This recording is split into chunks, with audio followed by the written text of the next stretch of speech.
خوش آمدید کہتے ہیں آپ کو ایک بار پھر. اور یہ ہمارا وظائف کا سیگمنٹ ہے. جناب قبلہ مفتی سہیل احمدی صاحب ہمارے ساتھ ہوتے ہیں اس سیگمنٹ میں. حضور السلام علیکم. وعلیکم السلام ورحمۃ اللہ وبرکاتہ. مزاج بخیر، خیریت سے؟ الحمدللہ، آپ خیریت سے؟ الحمدللہ رب العالمین. دیکھتے ہی دیکھتے پہلا عشرہ ختم ہو رہا ہے. دنیا کے کئی ممالک میں آج 9واں روزہ اختیار کیا جائے گا. اچھا پتہ نہیں، میری فیلنگ ہے کہ اللہ کرے کہ مطلب ورنہ شروع کے دن ذرا اس دفعہ تو وہ بھی نہیں ہوا ہے، بس تیزی سے ہی پتہ نہیں چلا. ہاں 8 روزے. اللہ آگے خیر خیریت سے اور معاملہ فرمائے انشاءاللہ. انشاءاللہ آپ دعا کیجیے گا ہمارے لیے بھی، نشریات کے لیے بھی، ہر حوالے سے. اللہ تعالیٰ اللہم زد فزد، اور اللہ تعالیٰ اس میں برکت عطا فرمائے.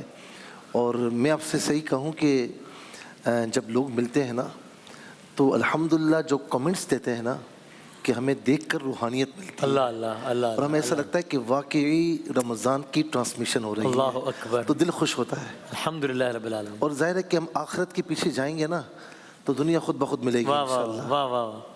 اللہ کیا کہنا ہے. جزاک اللہ جزاک اللہ. آپ لوگ اپنے سوالات بھیج سکتے ہیں ہمیں ٹویٹر آئی ڈی پہ بھی WSEMBADAMI پر ٹیگ کر سکتے ہیں. ہم کوشش کرتے ہیں سوالات اس میں سے بھی شامل کریں. اور ویسے بھی نجمہ صاحبہ ہیں لاہور سے. شادی کو 11 سال گزر چکے ہیں، علاج کروا کر تھک چکے ہیں، لیکن اولاد سے محروم ہیں. صرف خدا کا آسرا ہے. کچھ پڑھنے کے لیے دیجیے کہ خدا اولاد عطا فرمائے. اب تو لوگ تانے دینا شروع ہو گئے ہیں. بسم اللہ الرحمن الرحیم. صلی اللہ علیہ وعلی آلہ واصحابہ وبارک وسلم. پہلے تو کچھ بات میں عرض کروں کہ عام طور پر جب خاتون کی یہاں ایسا معاملہ ہو کہ شادی کے کچھ عرصے تک اولاد کی کوئی خبر نہ مل رہی ہو، خوشخبری نہ مل رہی ہو، تو آپ جانتے ہیں کہ پہلا حملہ کہاں سے ہوتا ہے؟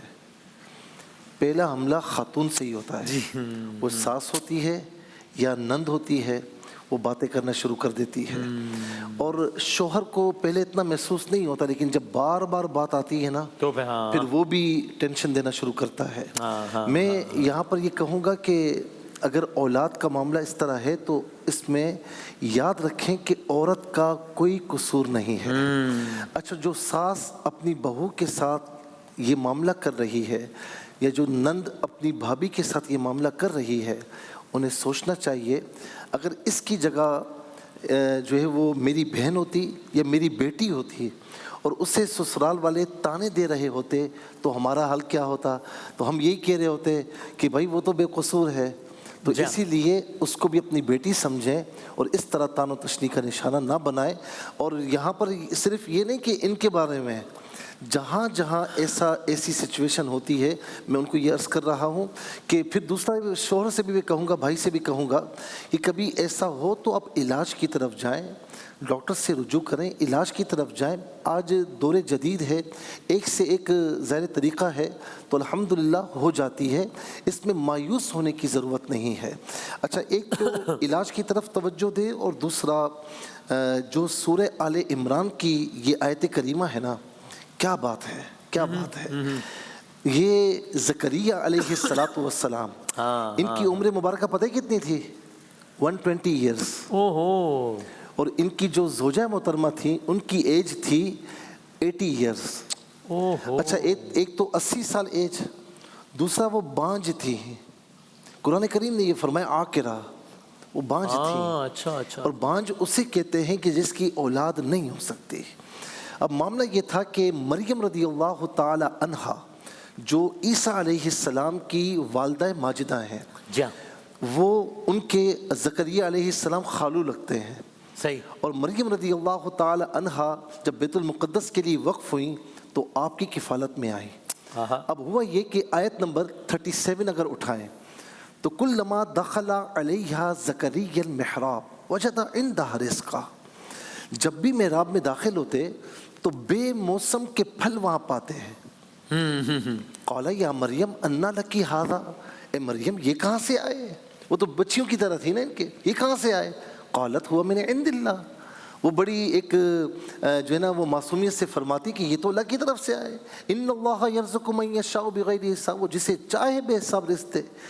ایک اللہ کے نبی جن کے یہاں اولاد نہیں ہے، عمر بیت چکی ہے اور زوجہ محترمہ بانجھ ہیں، وہ وہاں محراب مریم میں کھڑے ہو گئے اور یہ آیت کریمہ آیت نمبر 38 سورہ آل عمران، یہ شروع ہوتی ہے ہنالک دعا زکریا ربہ، وہاں اس مقام پر زکریا نے اپنے رب کو پکارا، کیا پکارا؟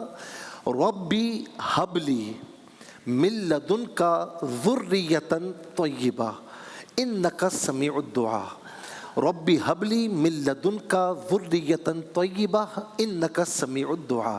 اس کا مطلب یہ ہے ربی، جب ربی آئے نا اس کا مطلب ہوتا ہے اے میرے رب، حبلی تو مجھے عطا فرما، تو مجھے عطا فرما۔ اچھا حب میں جو ہے نا وہ وہبی چیز ہے نا، یعنی میری سکت نہیں ہے، تو اپنی طرف سے مجھے عطا فرما، من لدنک اپنی طرف سے، ذریۃ طیبہ پاکیزہ اولاد۔ اس کا مطلب کیا ہے کہ اللہ تعالیٰ سے جب بھی مانگو پاکیزہ اولاد مانگو، کیا بات ہے، کہ صحت عافیت کے ساتھ پاکیزہ اولاد مجھے عطا فرما۔ انک سمیع الدعاء، بے شک اور ہے کون، تو ہی دعاؤں کو سننے والا ہے۔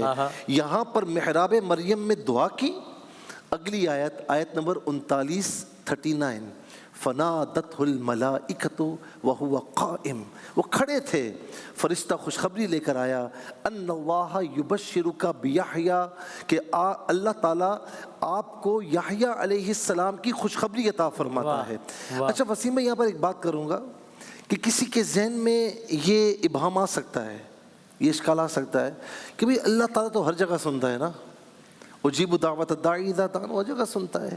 وہ فرماتا ہے وَإِذَا سَأَلَكَ عِبَادِي أَنِّي فَإِنِّي قَرِيبٌ نَحْنُ أَقْرَبُ إِلَيْهِ مِنْ حَبْلِ الْوَرِيدِ، شیرک سے زیادہ قریب ہے، ہر جگہ سنتا ہے۔ تو وہ محراب مریم میں آنا اور وہاں پر دعا کرنا کیوں، وہیں کیوں؟ اس کا مطلب یہ کہ ایک اللہ کے نبی کا طریقہ ہے کہ جو اللہ والوں کا مقام ہونا تو اس مقام پر آ کر دعا کریں، تو دعا ہر جگہ سنتا ہے لیکن دعا وہاں پر مقبول جلدی ہوتی ہے۔ کیا بات ہے، وہ مقام مقبولیت ہے کہ تو مریم کو بن موسم کے پھل عطا فرما سکتا ہے، تو مجھے اس ایج میں اولاد صالحہ کیوں نہیں عطا فرما سکتا؟ تو یہ آپ زکریا علیہ السلام کے معاملے کو، واقعے کو میری بہن پیش نظر رکھیں، اور اس آیت کریمہ کو جب پڑھیں نا تو ترجمہ سامنے رکھیں، ذہن میں رکھیں، اور اپنے اوپر اس چیز کو وارد کریں کہ یا الہ العالمین تو مجھے اولاد عطا فرما۔ اور یہ آپ نے فجر کے بعد، عصر اور عشاء کے بعد 11 مرتبہ پڑھنا ہے، اول آخر 3 مرتبہ کوئی بھی مختصر سا درود پاک پڑھ لیں، جو بھی آپ کو صحیح لگے آپ پڑھ لیں۔ کسی بھی کلمات کے ساتھ یہ بھی پڑھ سکتے ہیں صلی اللہ علیہ وعلی آلہ وصحبہ وبارک وسلم، تو یہ مختصر سا یہ پڑھ لیں، اور کوشش کریں کہ عشاء کے بعد جب پڑھیں نا تو اس کے بعد کچھ دیر دعا بھی مانگ لیں، اور علاج کی طرف توجہ دیں۔ میری بہن انشاءاللہ، بلکہ کسی کے یہاں بھی اگر اس طرح بے اولادی ہے تو انشاءاللہ آپ محروم نہیں رہیں گی، اللہ تعالیٰ ضرور بضرور آپ کو اولاد عطا فرمائے گا۔ دوسرا یہ ہے کہ وہاب اللہ تعالیٰ کا صفاتی نام ہے۔ وہاب کہتے ہیں عطا فرمانے والا، عطا فرمانے والا، تحفہ دینے والا۔ اور پھر دوسرا ہے یا اللہ، اللہ تعالیٰ کا اسم جلالت ہے۔ تو یا وہاب یا اللہ، چلتے پھرتے وضو ہو یا بے وضو بھی ہیں اس کا ورد کر سکتی ہیں۔ اچھا وہ جو بہنیں عام طور پر ڈیز میں ہوتی ہیں تو وہ یہ ورد کر سکتی ہیں، اس میں کوئی مذائقہ نہیں ہے۔ ہاں قرآن کریم کی آیت کریمہ ان دنوں میں نہیں پڑھ سکتی، وہ دن ہوں تو پھر کسی سے پڑھوا لیں تو ان کے لیے بہتر ہے۔ اچھا ایک اور میں عرض کروں کہ میں جب یہاں پر آ رہا تھا تو میں کچھ میسیجز چیک کر رہا تھا، تو ایک میسیج کثرت سے آیا ہے۔ وہ کیا؟ آپ جانتے ہیں کیا ہوگا؟ مفتی صاحب بس جیب خالی نہ ہو، کوئی ایسا وظیفہ بتائیں کہ جیب خالی نہ رہے، برکت رہے۔ تو اس کے لیے پھر میں نے آتے آتے ایک چیز ذہن میں آئی، میں نے کہا میں عرض کر دوں اگر وقت ہے تو۔ میں 1 منٹ ہے جی، یہ آپ نے روزانہ مغرب کے بعد، اچھا محنت بھی کرنی ہے، یہ نہیں کہ اگر بیٹھے بیٹھے آپ کو آ جائے گا، صحیح ہے، تو محنت کرنی ہے۔ جو بھی کام ہے، نوکری کرتے ہیں آپ، بزنس کرتے ہیں، محنت کیجئے، ریکوائرمنٹس پوری کیجئے، پورا ٹائم دیجئے۔ مغرب کے بعد نا جائے نماز پر بیٹھ کر کنسنٹریشن کے ساتھ اللہ تعالیٰ کے یہ کچھ نام ہیں، اسما ہیں، یا حفیظ، یا حفیظو یہ 2 مرتبہ پڑھنا ہے، یا حفیظو یا حفیظو یا رقیبو یا مجیبو یا اللہ یا اللہ۔ اچھا، حفیظ کا معنی حفاظت کرنے والا، رقیب کا معنی نگہبان، اور مجیب کا معنی جو ہے وہ دعا قبول فرمانے والا، اور اللہ کا معنی سب کو پتہ ہے، یا حفیظو یا حفیظو یا رقیبو یا مجیبو یا اللہ، یہ پورا ملا کر 1 مرتبہ ہے، اس کو 41 مرتبہ پڑھنا ہے۔ انشاءاللہ اول آخر 3 مرتبہ درود شریف پڑھ لیں، انشاءاللہ یہ پڑھیں گے، پڑھتے رہیں، جیب آپ کی خالی نہیں ہوگی۔ اچھا، واہ واہ واہ، کیا ہے انشاءاللہ اللہ تعالیٰ حلال رزق میں برکت و وسعت عطا فرمائے انشاءاللہ۔ بہت نوازش، بہت شکریہ۔ ہم نے کوشش کی جتنی دعوت میں گنجائش ہے اس کے حساب سے آپ کے سوالات کو شامل کریں، اور انشاءاللہ روزانہ یہ سلسلہ جاری اللہ نے چاہتے ایک وقفہ، اور اس کے بعد انشاءاللہ نعتیہ مقابلے کے ساتھ ہم حاضر ہوتے ہیں۔